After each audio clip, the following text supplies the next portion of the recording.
Hello and welcome back. Today we are going to be discussing personal training, education, and how that matters. Does it? Well, that's kind of the question, isn't it?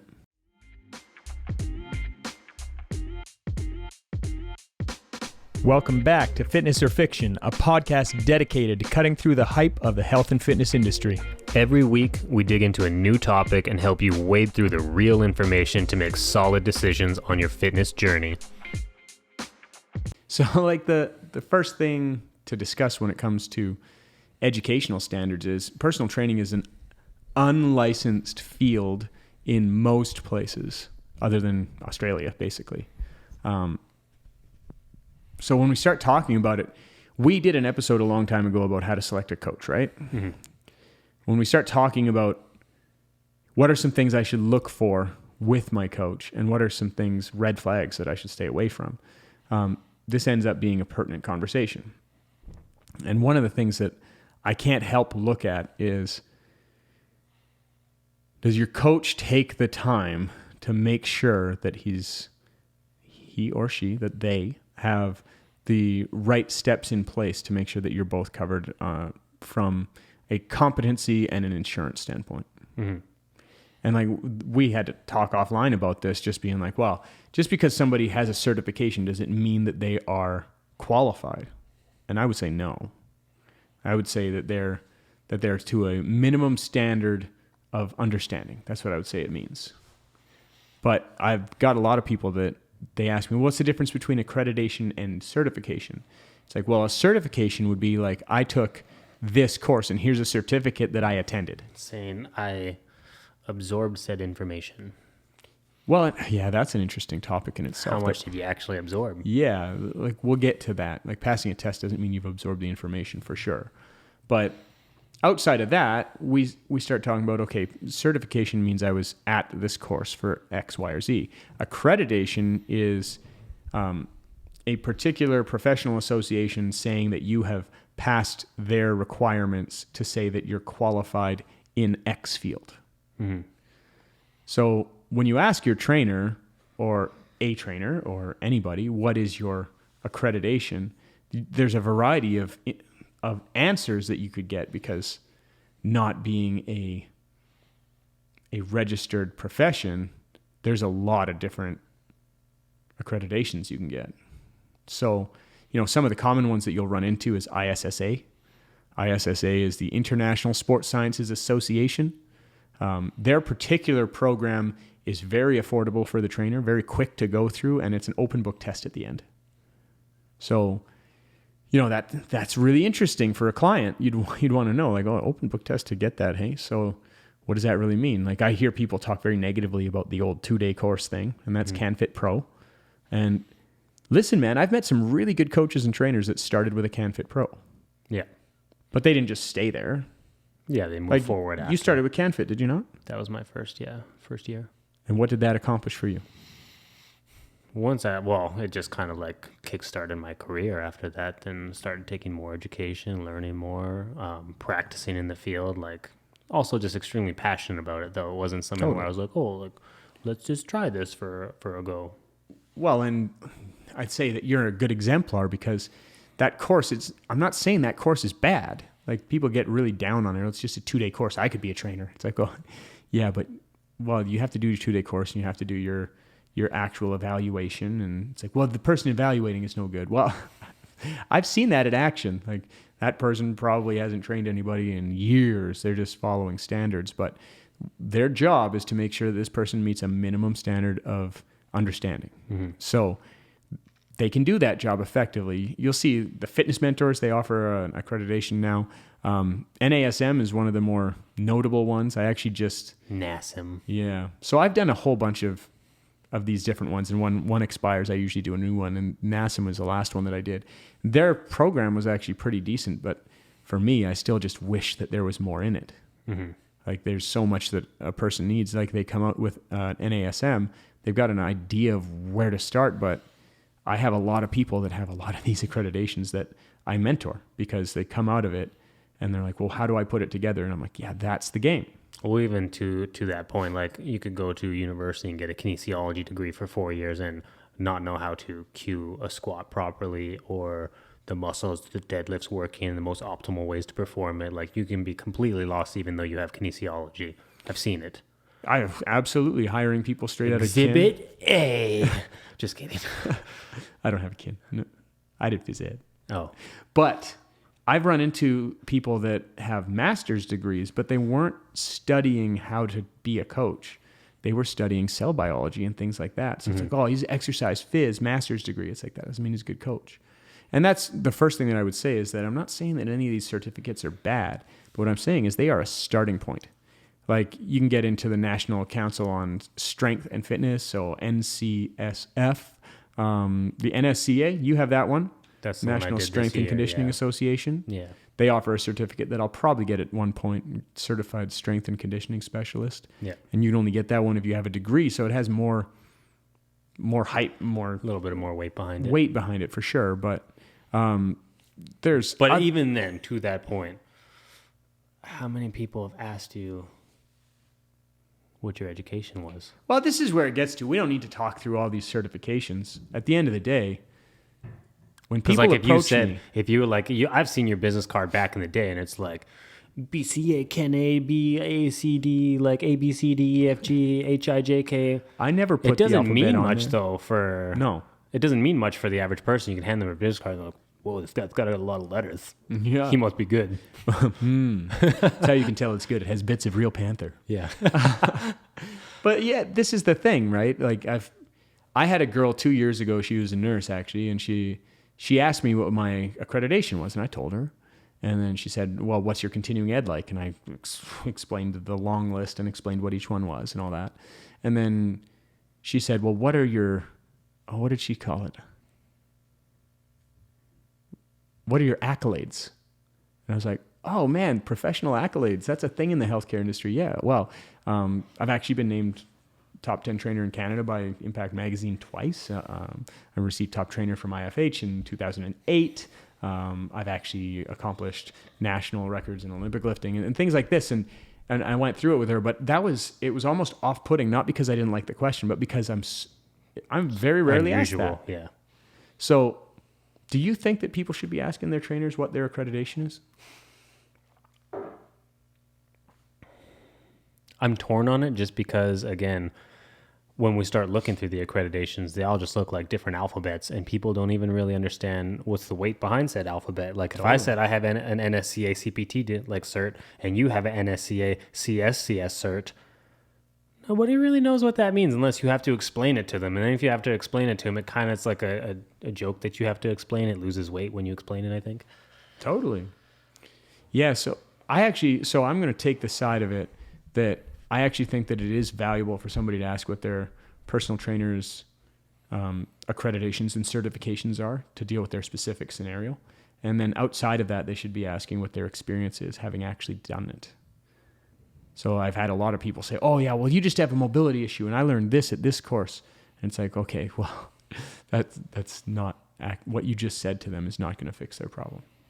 Like, well, I did fascial stretch therapy, which is another certification it's another passive strategy to use. And there's some value to it for sure, but you need to know how to use that within an exercise program to make it truly valuable.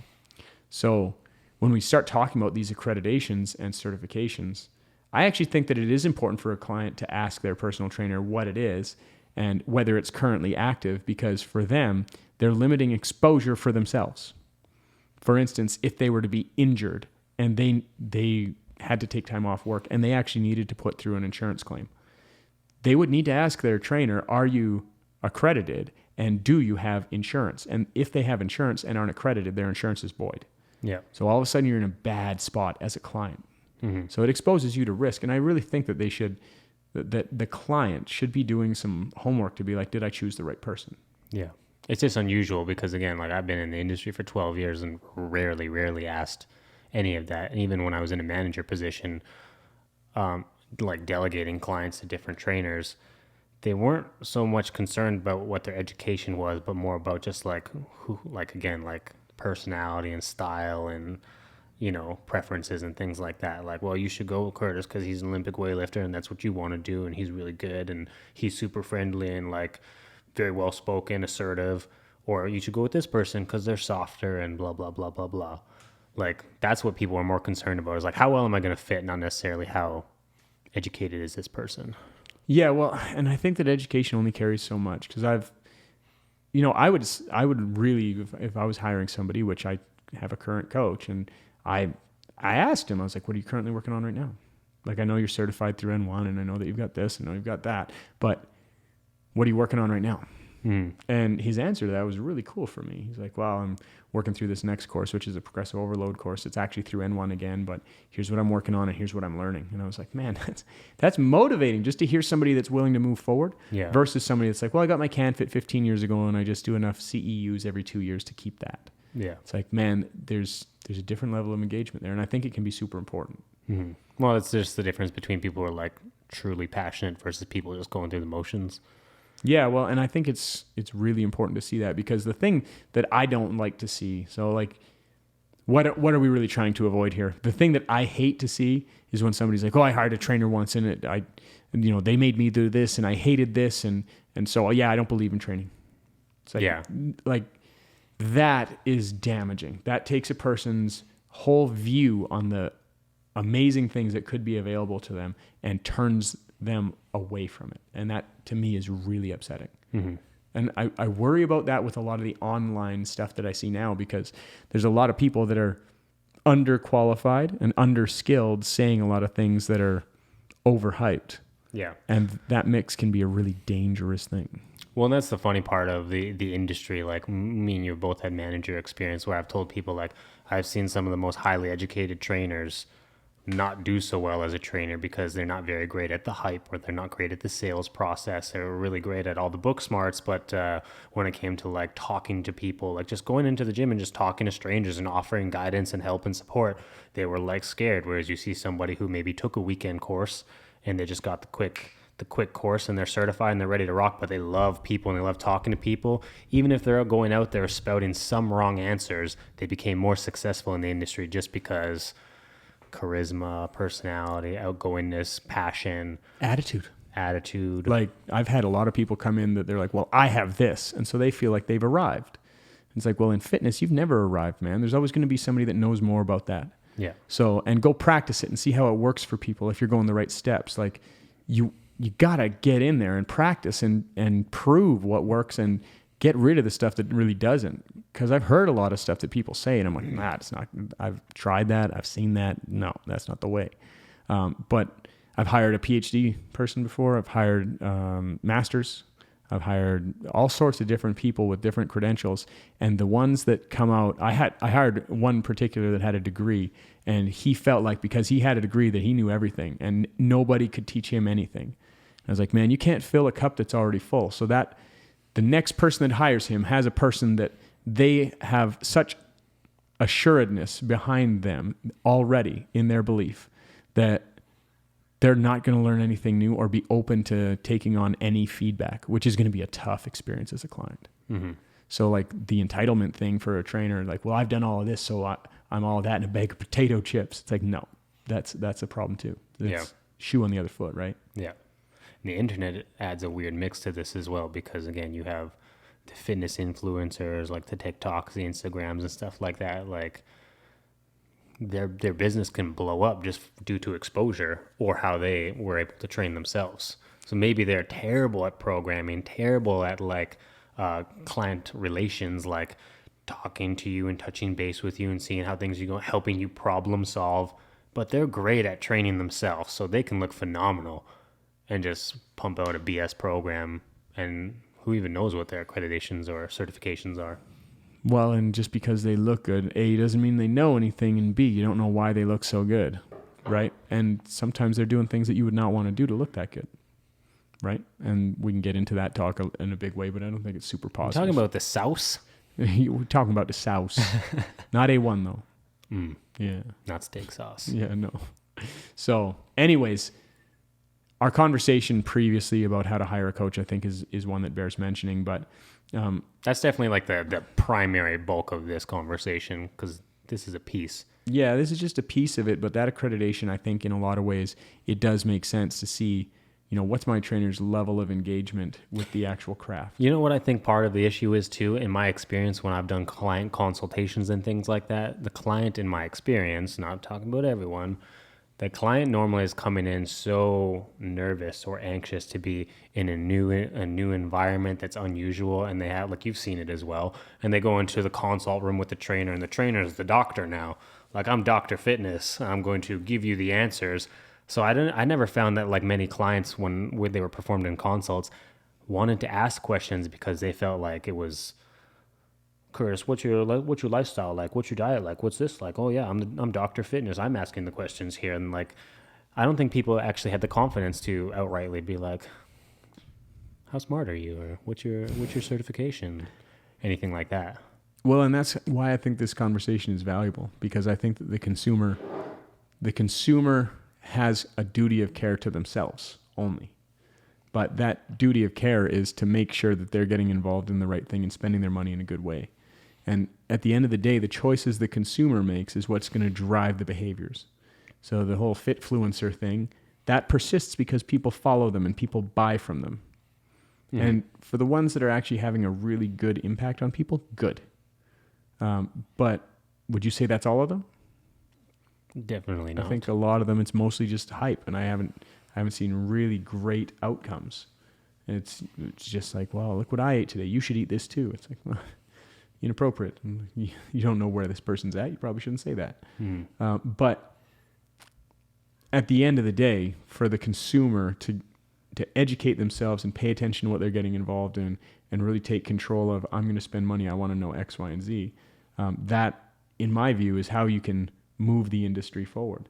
And when you see, you have to work with a professional on people's walls, and you know that their entire staff is brand new trainers to the industry because they don't actually have a system that allows trainers to make any money.